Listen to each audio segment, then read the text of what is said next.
to my channel. On the 5th of June 2023, fromis released their first full-length album titled Unlock My World. The album consists of 10 brand new tracks, with the title track #menow's music video dropping the same day. In this video, I'll review each song off the album, giving my opinions, ratings, and finally ranking each song from my favourite to least favourite.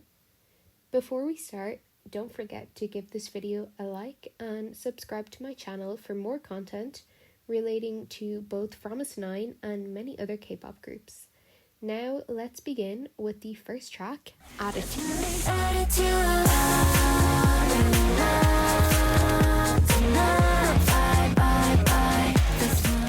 The first song on this album just happens to be my favourite as of now. Slight spoiler alert to the end ranking, but oh well. Attitude is like Escape Room and Rewind's equally talented and pretty triplet. I'm in love with these past few eras, how fromis have stuck to their upbeat formula for their title tracks and promoted a more mature sounding B-side. The electric dance beat carries from the beginning as the sound builds and forms into a layered chorus, tickling my brain to such an extent that I immediately loved it. The dreamy, long notes in the chorus remind me of almost a dystopian pop style that's becoming increasingly more prominent, and I love it. Attitude is a solid 10 out of 10 for me, definitely one of my favourite fromis B-sides.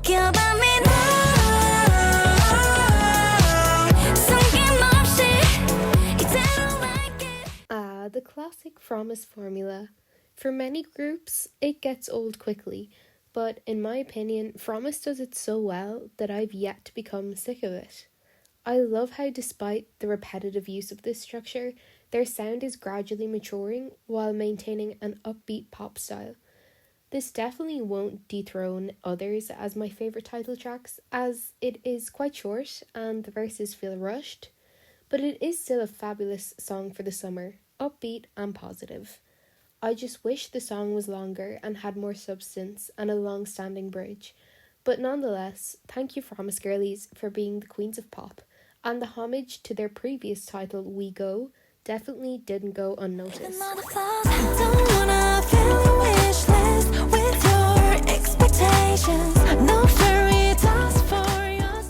I'm a pop girly at heart, so naturally slow-paced songs aren't my cup of tea. Having said that, I can still admire a cute little song about denouncing others' opinions and loving yourself for who you are. If you're looking for a chill-out song, this may be for you. Plus, it's a fully English track, which makes for an easier listen in terms of lyricism if you don't understand Korean. A special shout out to the line, "No fairy dust for your stupid wishes." They sing it so gently that it almost sounds sarcastically mean, and I love it.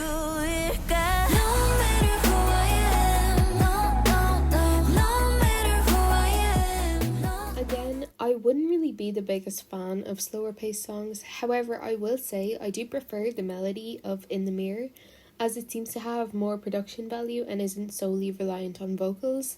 Not that that's a bad thing, it's just my personal preference.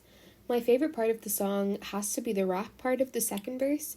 Without hearing it, I wouldn't have said a rap would suit a song like this, but I really enjoyed it.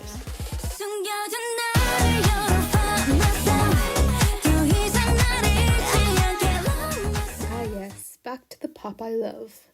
The production on this track, and the one we'll be speaking about next, really remind me of the B-side Up And from their album last year. It's very upbeat, dance-worthy and groovy. The song has probably been the song that's grown on me the most thus far, as I prefer it much more now than I did when I first listened.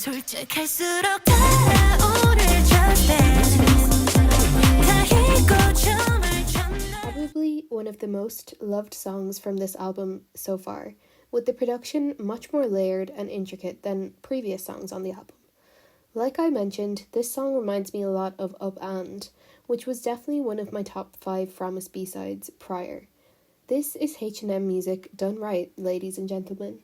You would indeed catch me shaking my ass on the shop floor if this came on. The melody really reminds me of Playground by Dreamcatcher's Gahyun. Arguably one of my favourite Dreamcatcher songs, at least on that album.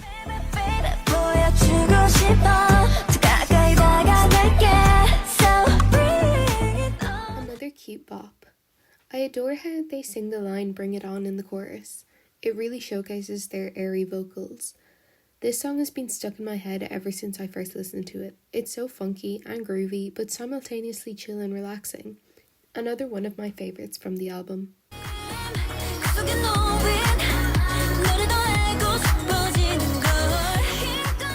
I'm kind of in two minds about this song. I'm not a huge fan of the build-up in the pre-chorus and the change of the chorus itself. However, I will say I do really like the chorus, especially the second part of it.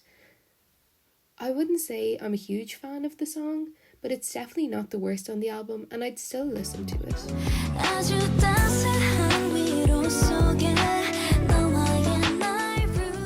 The instrumental to this song feels like it would be played in the background of an extremely aesthetically pleasing YouTube vlog.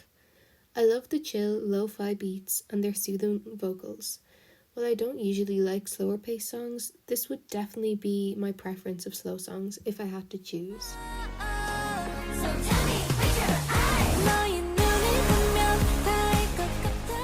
Again, not really a fan of the vibe.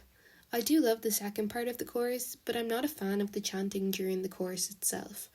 The verses are more listenable to me, but if I'm being honest, I'd probably skip this one if it came on because it's not the kind of sound I like. It kind of sounds like it would be played in the back of a low-budget horse girl movie. Sorry, Fromis girlies, I love you all, and I totally admire that it was written by them. The lyrics are arguably the best part, but the song itself is just, I'm not a fan.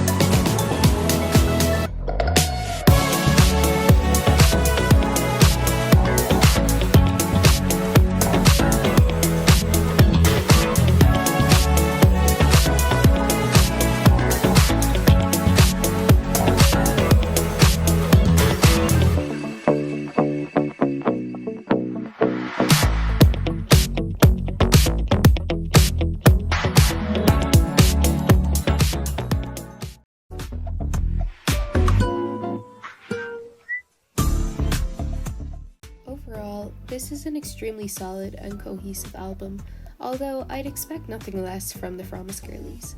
I'd happily sit and listen to the whole album fully without skipping any songs, apart from maybe Eye Contact, but we won't talk about that. It's rare when I'm ranking an album that 9 out of 10 songs score a ranking of 5 or above, but that just goes to show that Fromis don't know how to make bad music. Thank you so much for watching this video. I hope you enjoyed, and I'll see you soon for an album unboxing.